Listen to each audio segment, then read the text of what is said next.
Hello दोस्तों।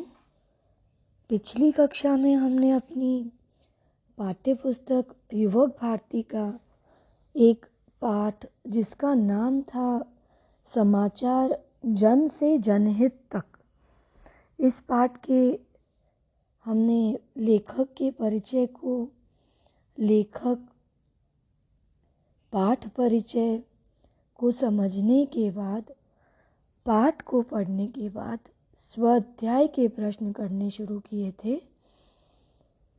पहले 2 प्रश्न पाठ पर आधारित टेलीविज़न के लिए समाचार वाचन की विशेषताएं लिखिए तथा रेडियो और टेलीविज़न के लिए समाचार प्राप्त करने के साधन लिखिए। यह 2 प्रश्न हम कर चुके थे। आइए आज हम पाठ पर आधारित तीसरा क्वेश्चन करते हैं। समाचार के महत्वपूर्ण पक्ष स्पष्ट कीजिए। देखिए, यहाँ पर जब हमने पूरा पाठ पढ़ा समाचार जन से जनहित तक, तो समाचार किस प्रकार हमारे लिए आवश्यक हैं और उनके क्या महत्वपूर्ण पक्ष हैं वह हम देखेंगे। समाचारों का मुख्य उद्देश्य लोगों तक सही सूचना पहुंचाने के साथ ही साथ उनका ज्ञानवर्धन और कुछ हद तक मनोरंजन करना भी है। आज तरह तरह के माध्यमों से समाचार हम तक पहुंचते हैं। सैटेलाइट, हमारे रेडियो, टेलीविज़न, मोबाइल और समाचार पत्र में विश्व में घटने वाली अलग अलग घटनाओं के समाचार जो अलग अलग जगहों पे हुए हैं हमें तुरंत उपलब्ध कराती है। आज समाचार का क्षेत्र बहुत विस्तृत हो चुका है। समाचार जन से जनहित तक पहुंचने का माध्यम बन चुका है। इसका स्वरूप भी बहुत तेजी से बदल रहा है। आप बात करेंगे विज्ञान, व्यापार, रोजगार, राजनीति, संसद, विकासात्मक, बजट, कृषि, तकनीकी, स्वास्थ्य आदि सभी क्षेत्रों में उनसे संबंधित समाचारों की मांग निरंतर बढ़ती जा रही है। आज मुख्य समाचारों की अवधि 2 मिनट से बढ़कर 15 से 20 मिनट तक बढ़ चुकी है। समाचार प्रस्तुतिकरण के समय यह ध्यान देना चाहिए कि उनकी भाषा सहज, सरल हो। समाचार के वाक्य छोटे छोटे होने चाहिए। समाचार इतने लंबे और उबाऊ नहीं होने चाहिए। समाचार मुद्दे से हटने नहीं चाहिए। प्रदेश और क्षेत्र की भाषा की गरिमा के अनुकूल वाक्यों का चयन किया जाना चाहिए। समाचार में ऐसी बातें न हों जिससे किसी जाति, धर्म, विशेष वर्ग को या उनकी भावना को चोट पहुंचे। इसके साथ ही किसी भी चैनल पर समाचार की प्रस्तुति राष्ट्र के हित, उसकी एकता और अखंडता को ध्यान में रखकर होना चाहिए। समाचार के प्रसारण के पूर्व यह बात सुनिश्चित कर लेना अति आवश्यक है कि देश के गरिमामय पदों को, अर्थात देश के राष्ट्रपति, उपराष्ट्रपति, प्रधानमंत्री, लोकसभा अध्यक्ष, राज्यपाल, न्यायाधीश आदि के पदों का अपमान न हो। समाचार के क्षेत्र से संबंधित सभी लोगों द्वारा समाचार के इन महत्वपूर्ण पक्षों को ध्यान में रखना अत्यंत आवश्यक है। व्यवहारिक प्रयोग के प्रश्नों को देख लेते हैं। पहला प्रश्न है, निम्नलिखित विषयों पर आकाशवाणी, दूरदर्शन, समाचार पत्र के लिए समाचार लेखन कीजिए। पहला है, अकाल से उपजी गंभीर स्थितियां। अब इन प्रश्नों में आपको समाचार लेखन करना है और अकाल से जो गंभीर स्थितियां एक क्षेत्र में उपजी हैं उसके ऊपर आपको समाचार लेखन करना है। आप इस प्रश्न को इस प्रकार लिख सकते हैं कि पहले पुरुष समाजवाचक की आवाज आएगी,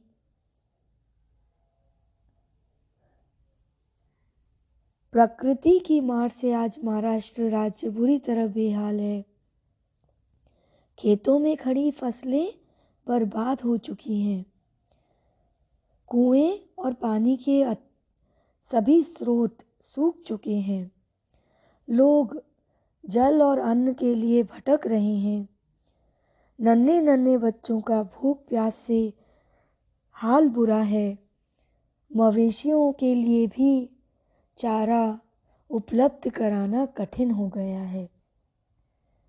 आइए सुनते हैं प्राकृतिक प्रकोप की चपेट में आए महाराष्ट्र की वर्तमान स्थिति व सरकार द्वारा लोगों को उपलब्ध कराई गई राहत सामग्री के लिए उठाए गए सरकार के कदमों के ऊपर तैयार की गई एक रिपोर्ट। महिला समाचार वाचक की आवाज। भीषण अकाल के कारण बच्चे बूढ़े सभी भूख प्यास से जूझ रहे हैं। पानी की कमी के कारण स्थिति बेकाबू हो रही है। ऐसे में लोगों की मदद करने के लिए केंद्र सरकार व राज्य सरकार ने समिति का गठन किया है। समिति को फौरन कार्यवाही करने के लिए मुहिम की शुरुआत करनी है। इस मुहिम के तहत उन्होंने एक टोल फ्री नंबर उपलब्ध कराया है। उस पर फोन कर कोई भी व्यक्ति अपने घर का पता बता सकता है। स्वयंसेवक खाना, कपड़े, पानी से भरी बोतलें आदि उन जरूरतमंदों तक पहुंचाएंगे। इसी प्रकार आपको यह प्रश्न का उत्तर लिखना है। दूसरा है, विश्व भर में बढ़ती हुई खादी की मांग। आपको इस व्यवहारिक प्रश्न में न सिर्फ आकाशवाणी बल्कि दूरदर्शन के ऊपर भी लिखना है। आकाशवाणी में आपने सिर्फ आवाज़ों के ऊपर अपना ध्यान केंद्रित करना है। दूरदर्शन में चित्र आएंगे, सीन बदलेंगे तरह तरह के और स्लोगन लाइंस होंगी। उसी प्रकार समाचार पत्र में जैसे कि आपके समाचार पत्रों में आपने 10वीं तक वृत्तांत लेखन किया है, उसी प्रकार समाचार पत्रों में आपको जगह का नाम, दिनांक और उसके बाद इस प्रश्न को लिखना शुरू करना है कि किस प्रकार अकाल के कारण जरूरतमंदों की ज़रूरतों का सरकार ख्याल कर रही है या नहीं, किस प्रकार की परेशानियों से जूझ रहे हैं, उस सबको भी लिखना है। इसी प्रकार दूसरा प्रश्न, विश्व भर में बढ़ती हुई खादी की मांग। इस प्रश्न को भी आपको आकाशवाणी के लिए लिखना है पहले। उसके बाद दूरदर्शन के लिए सीन के तरीके से सीन 1, सीन 2, सीन 3 और उसमें चित्रों के बारे में कि कौन से इमेजेस दिखाई गई हैं। तथा समाचार पत्र के लिए आपको फिर वृत्तांत लेखन के तरीके से इस उत्तर की शुरुआत करनी पड़ेगी। यहाँ पर आपको कुछ समाचार लेखन के सोपान दिए हैं, वह देख लेते हैं। सबसे पहले समग्र तथ्यों को एकत्रित करना, समाचार लेखन का प्रारूप तैयार करना, दिनांक, स्थान तथा वृत्त संस्था का उल्लेख करना, परिच्छेदों का निर्धारण करते हुए समाचार लेखन करना और नंबर 5 शीर्षक तैयार करना। दूसरा मुद्दा है समाचार लेखन के लिए आवश्यक गुण। नंबर 1 लेखन कौशल, नंबर 2 भाषाई ज्ञान, नंबर 3 मानक वर्तनी तथा नंबर 4 व्याकरण। देखिए, कितना भी सुंदर समाचार प्रस्तुत करें, अगर व्याकरण या वर्तनी की गलती है, जिसे हम स्पेलिंग मिस्टेक्स या ग्रामेटिकल मिस्टेक्स कहते हैं, और अगर समाचार प्रस्तुत करने वाले का लेखन कौशल या भाषा का ज्ञान कमज़ोर है, तो समाचार अपना निश्चित उद्देश्य पूरा ही नहीं कर पाता। यह बात बहुत ध्यान में रखने वाली है। समाचार लेखन के मुख्य अंग शीर्षक। शीर्षक में समाचार का मूल भाव होना चाहिए। शीर्षक छोटा और आकर्षक होना चाहिए। यहाँ आमुख की बात करें तो समाचार के मुख्य तत्वों को सरल, स्पष्ट रूप से लिखा जाना चाहिए। घटना के संदर्भ में कब, कहाँ, कैसे, कौन, क्यों, ये सारी जानकारियाँ हमें पता होनी चाहिए। तभी ही समाचार पत्र अपना उद्देश्य पूरा कर पाएगा। यहाँ पे आमुख शब्द का प्रयोग हुआ है। आमुख का अर्थ है आरंभ, प्रस्तावना लिखना। और अगर देख सकते हैं कि आमुख का क्या मतलब होता है, तो अंतिम क्षणों में भी अगर कोई समाचार प्राप्त हो जाता है ना, तो उसका भी सारांश लिख सकते हैं, भूमिका, ये सब शब्दों का मतलब हम आमुख से समझ सकते हैं। यहाँ पर समाचार के कुछ विषय भी दिए गए हैं, वह देख लेते हैं। अपने कनिष्ठ महाविद्यालय में मनाए गए विज्ञान दिवस का समाचार लेखन कीजिए। शिक्षा के क्षेत्र में ई तकनीक का प्रयोग का समाचार लेखन कीजिए। पर्यावरण संवर्धन में युवाओं का योगदान का समाचार लेखन कीजिए। यहाँ पर मैं इन कुछ विषयों पर चर्चा कर लेती हूँ। पहला, अपने कनिष्ठ महाविद्यालय में मनाए गए विज्ञान दिवस का समाचार लेखन कीजिए। देखिए, यहाँ पर कुछ बिंदु समझने वाले हैं।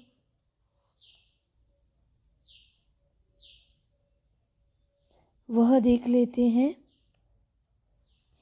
कनिष्ठ का अर्थ समझते हैं। सबसे पहले कनिष्ठ का अर्थ है छोटा, जूनियर। तो आपके जूनियर कॉलेज के बारे में यहाँ पर आपको लिखना है, जहाँ पर विज्ञान दिवस मनाया जा रहा है। शुरू करने के लिए उत्तर को आपको सबसे पहले कुछ बातें ध्यान में रखनी है, जैसे स्थान लिखना है। पुणे सरस्वती विद्या मंदिर कनिष्ठ महाविद्यालय की ओर से हर वर्ष की भांति इस वर्ष भी 28 फरवरी को महाविद्यालय के प्रांगण में विज्ञान दिवस मनाया गया। इस अवसर पर विद्यार्थियों ने विज्ञान पर आधारित एक भव्य प्रदर्शनी का भी आयोजन किया। इसमें विद्यार्थियों द्वारा बनाए गए कई आधुनिक प्रकल्पों को शामिल किया गया। कनिष्ठ महाविद्यालय व क्षेत्रीय पब्लिकेशंस प्राप्ति लिमिटेड के तत्वाधान में एक पुस्तक प्रदर्शनी भी लगाई गई, जिसमें विज्ञान से संबंधित कई ज्ञानवर्धक पुस्तकों को शामिल किया गया था। पुस्तकों पर 10% की छूट भी दी जा रही थी। आपको ध्यान रखना है कि इस प्रश्न का उत्तर आपको भूतकाल में ही लिखना है। कार्यक्रम की शुरुआत सरस्वती वंदना से हुई। मुख्य अतिथि के रूप में स्वतंत्रता सेनानी रघुराम राव व वरिष्ठ समाजसेवी सीके करनाल ने संयुक्त रूप से दीप प्रज्वलित कर प्रदर्शनी की शुरुआत की। कनिष्ठ महाविद्यालय की ओर से प्राप्त सूचना के अनुसार इस प्रदर्शनी में महाविद्यालय के प्राध्यापक डॉक्टर A.H. देव, उप प्राध्यापक N.T. नायर, सभी शिक्षक शिक्षिकाएं, प्रधान अध्यापक तथा विद्यार्थियों सहित करीब 300 लोग मौजूद थे। इसी शैली में आप इस प्रश्न का उत्तर लिखेंगे। शिक्षा के क्षेत्र में ई तकनीक का प्रयोग। पुणे विज्ञान ने आज हर क्षेत्र में एक नए आयाम तक तरक्की कर ली है। शिक्षा का क्षेत्र भी इससे अछूता नहीं है। देखिए, पहले प्रश्न का उत्तर हमने भूतकाल में लिखा, क्योंकि हमें कहा गया था कि यह विज्ञान दिवस मनाया जा चुका है, मनाया गया है।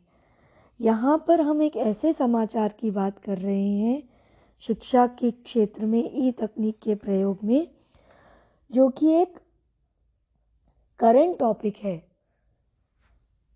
तो यहाँ पर हम सारी बातें वर्तमान काल में लिखेंगे।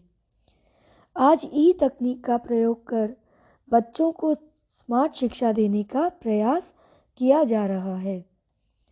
समय के साथ कदम से कदम मिलाकर चलने के प्रयास के फलस्वरूप स्वारगेट पर स्थित विद्यालय ने भी पारंपरिक शिक्षा प्रणाली से आगे बढ़ते हुए ई तकनीक का हाथ थाम लिया है। विद्या संकुल के प्रधानाध्यापक जे लॉर्ड ने बताया कि उनके विद्यालय में ई तकनीक का इस्तेमाल किया जा रहा है। अब तक यह प्रयोग बहुत सफल साबित हुआ है। विद्यालय में नए projectors, live video, 3D diagram आदि का प्रावधान किया है और शिक्षा को अधिक प्रभावी व रोचक बनाने का प्रयास जारी है। ई तकनीक का प्रयोग करने से शिक्षा को न केवल रोचक बनाने में सफलता मिलती है, बल्कि इससे शिक्षा अधिक प्रभावी भी बनती है। इसी प्रकार आपको इस प्रश्न का उत्तर भी लिखना है। तीसरा है पर्यावरण संवर्धन में युवाओं का योगदान। हम सब जानते हैं कि आज युवा पीढ़ी कल का भविष्य है।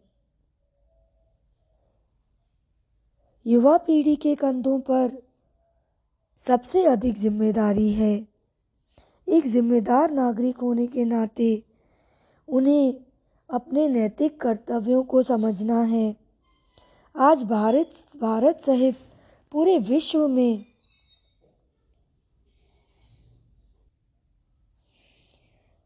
युवा पीढ़ी अपने कर्तव्यों को पूरी तरीके से पालन करे, ये हमें सुनिश्चित करना है। पर्यावरण संरक्षण संवर्धन के क्षेत्र में आगे बढ़ते हुए विश्व पर्यावरण दिवस के अवसर पर राष्ट्रीय पर्यावरण संस्था द्वारा पूरे पुणे शहर में तकरीबन 1000 युवाओं ने पौधे लगाए। इस अवसर पर जगह जगह नुक्कड़ नाटक, पर्यावरण संवर्धन रैली, पौधों की प्रदर्शनी आदि कार्यक्रमों का आयोजन किया गया। इसी प्रकार आपको इन कृतियों को करना है और ये तीनों कृतियां परीक्षा की दृष्टि से भी महत्वपूर्ण हैं। इसी के साथ हमारा पाठ समाचार जन से जनहित तक समाप्त होता है। हम अपना अगला पाठ देख लेते हैं। Radio jockey.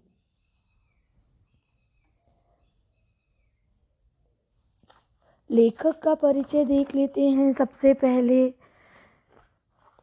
रेडियो जॉकी का अर्थ जान लेते हैं कि रेडियो जॉकी आखिर है क्या। साथ ही साथ इस पाठ को भी पढ़ेंगे हम आज की कक्षा में। अनुराग पांडे जी इस पाठ के लेखक हैं। अनुराग पांडे जी का जन्म 11 जुलाई 1974 को सीधी मध्य प्रदेश में हुआ। आपने विज्ञान में स्नातक की शिक्षा देवी अहिल्या विश्वविद्यालय इंदौर से प्राप्त की। युवाओं के लिए कार्यक्रम का संचालन, मंच संचालन, टीवी चैनल के लिए पार्श्व आवाज का अर्थ है बैकग्राउंड में जो आवाजें आती हैं, जिसे हम कहते हैं डबिंग। अंग्रेजी सिनेमाओं और टेलीविज़न के लिए हिंदी में डबिंग आदि कार्यों से आप जुड़े रहे हैं। आपने रेडियो के लिए 25 से अधिक नाटकों का लेखन कार्य किया है। रेडियो जॉकी आखिर क्या है, ये जान लेते हैं हम।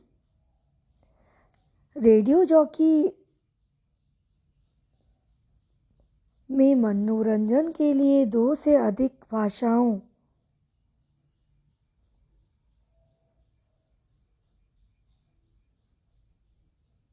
का ज्ञान रखते हुए शीघ्र संवादों को व्यक्त करने की अद्भुत कला होती है। रेडियो जॉकी में भाषा का मिश्र रूप हमें सुनने मिलता है।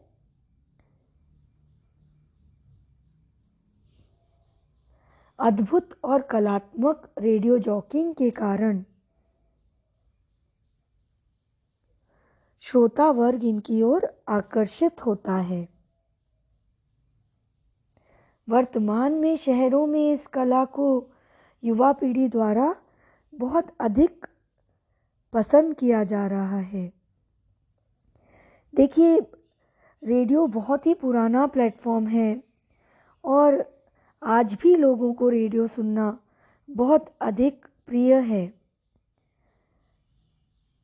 तो अगर आपको रेडियो जॉकी बनना है तो पहले ये समझना होगा कि रेडियो जॉकी होता क्या है।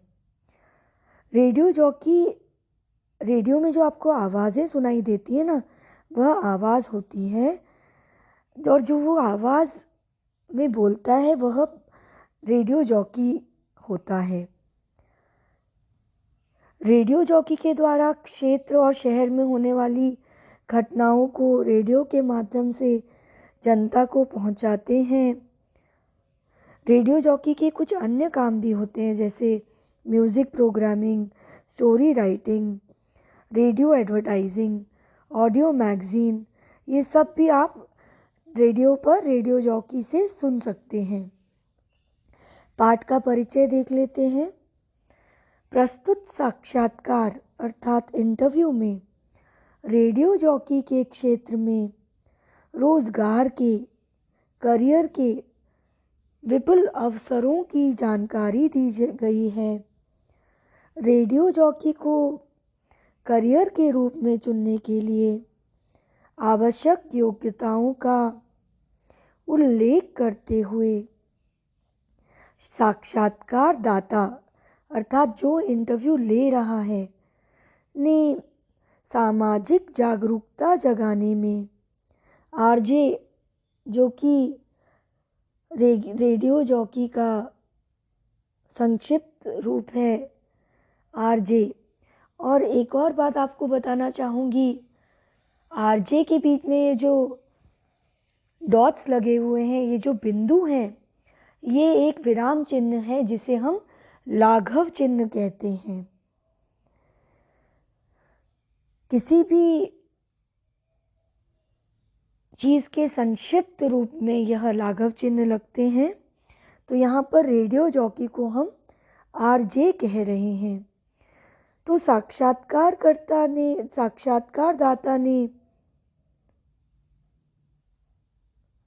साक्षात्कारदाता का अर्थ फिर से समझ लेते हैं।